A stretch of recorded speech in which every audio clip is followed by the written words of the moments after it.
Hello guys. So guys, I just want us to talk about something. Somebody just asked me a question and I feel like after discussing, I feel like we should just talk about it.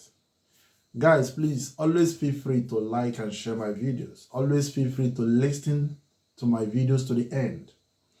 I know that teaching some things, you may feel it is too long, but if you think that is valuable, can you just spend your time to listen to them?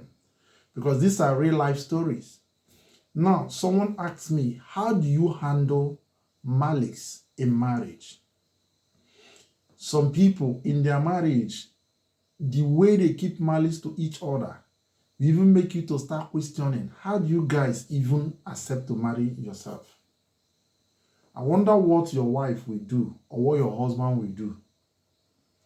You will want to keep malice with him or her for a long time. So what kind of marriage are you doing?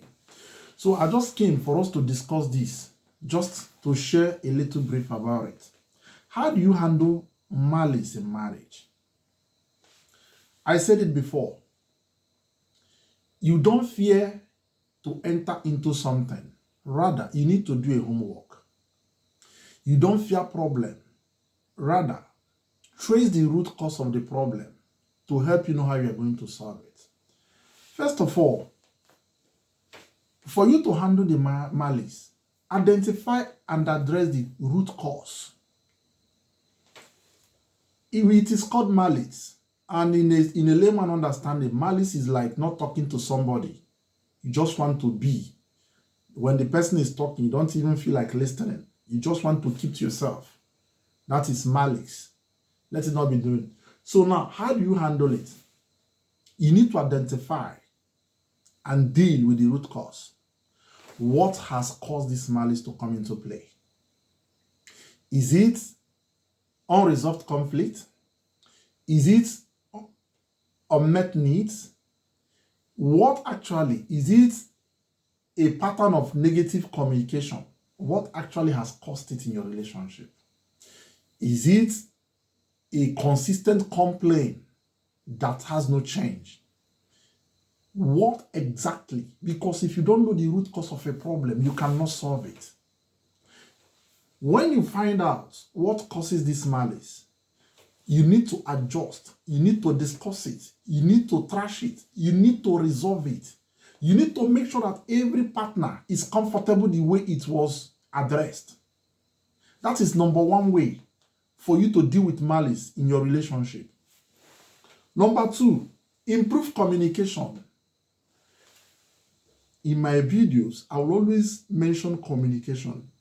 There is no relationship that will thrive without proper communication. Communication is not Lord just talking. It's a two-way communication. You give, you take.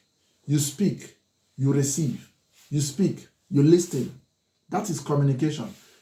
Engage in open and honest communication about how the malice makes the other spouse feel. Listen actively and try to understand their perspective. Active listening is good. When your partner is talking, listen to understand. I always say it. Don't listen for you to respond. Listen to understand. It helps you to know the person's pain points. Where are the low-hanging fruits? Where do you need to adjust? Where do you need to do some work? Where do you need to put some effort? You see, marriage is sweet, but people make it to be ambiguous. You make it to be difficult because you people are fighting for equality. It makes that when one partner is talking, the other partner doesn't want to listen. Other partner is trying to tell you that you that is telling me this, what of you? You don't challenge your partner when he or she is expressing his or her anger. If you think that he or she has done something that is not good, feel free to bring it to the table for discussion. Don't respond negatively when the other person is trying to express himself. Because most people, somebody will be doing something you don't like, you are keeping it in the fridge to chill. Who is it chilling for? It's chilling for you. that is keeping it, because it's going to backfire. Communicate, communicate, communicate. Spend quality time, communicate. Spend quality time, deal with your problems. Spend quality time, discuss your issues. Spend quality time to make sure that everything is working well. That's why I say, don't go and have fun when there is problem. Discuss the problem, then use fun to melt it. Melting. That is another thing. The third one, practice forgiveness. Practice forgiveness.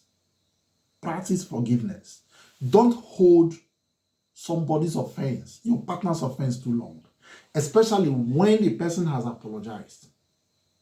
If that person has not apologized, sometimes it's difficult, but when the person have apologized, practice forgiveness. Learn to forgive and forget in your relationship.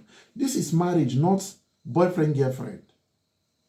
If you don't know how to forgive, it will make you to start using attitude or start showing the other person energy that is negative, and you may get something in response.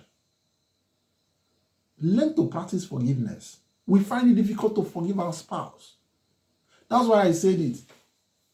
No matter what happened, the relationship, which is marriage, you've established, you have children in that relationship, which is your marriage. My dear, you guys should always guide yourself jealously. When things are coming to tear you guys apart, learn to drag it out. Oneness. Forgive each other. Move on.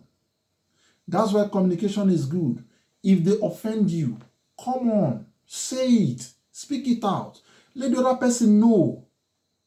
Make sure the person understands your pain point. And when he says, I'm sorry, forgive the person. You guys should move on.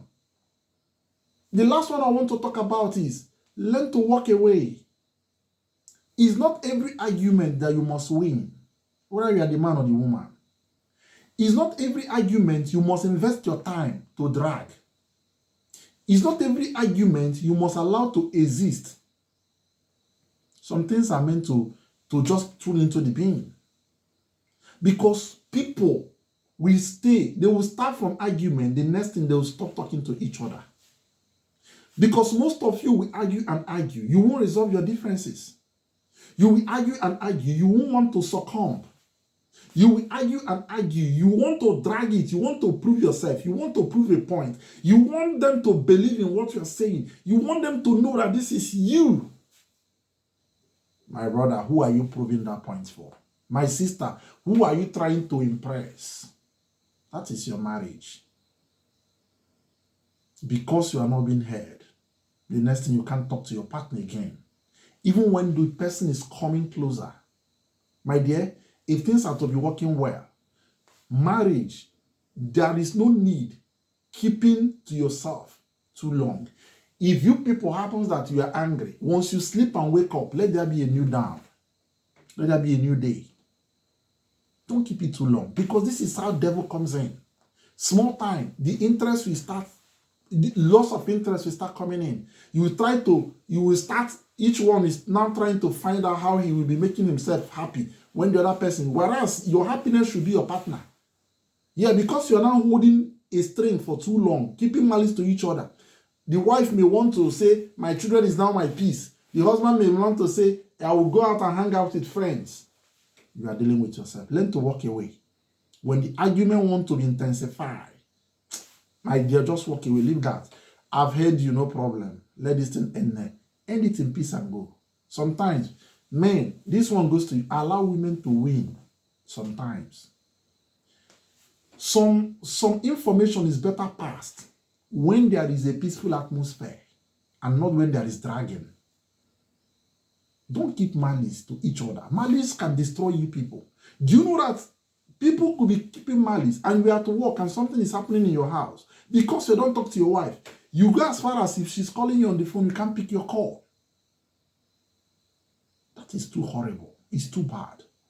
Practice this 4 things.